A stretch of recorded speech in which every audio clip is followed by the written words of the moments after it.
guddiga doorashooyinka qaranka Soomaaliland ayaa maanta kulan la yeeshay madaxda ururada bulshada rayidka ah ee dalka. Komishanka oo toddobaadkii hore kulanna la yeeshay madaxweynaha,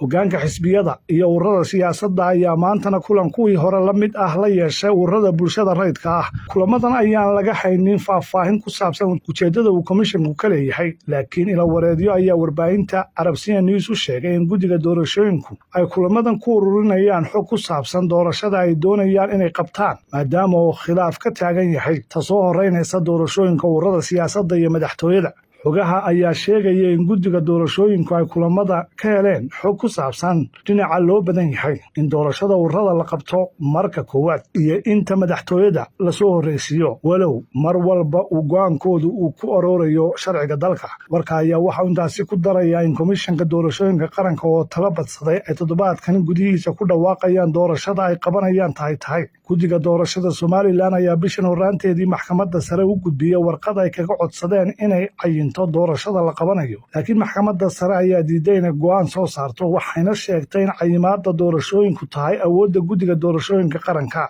Markaasi kadib, guddiga doorashada oo aanu diyaar u ahayn xeerka lagu qabanayo doorashada ururada siyaasadda ayaa kulan la yeeshay shirguddoonka golayaasha wakiilada iyo guurtida. Kulanka uu komishanku la yeeshay shirguddoonka labada aqal ee baarlamaanka dalka ayaan wax xog ah oo rasmi ah laga helin, balse xogaha warbaahintu hesha ayaa tibaaxaya inay kala hadleen sidii loo dhammaystiri lahaa xeerka loo adeegsanayo qabashada ururada siyaasadda, taasi oo loo fahmi karo in la diyaarinayo qabashada doorashada ururada siyaasadda, maadaama muddo kordhinta loo sameeyey madaxweyne Muuse Biixi ku eg tahay bartamaha sanadka dambe ee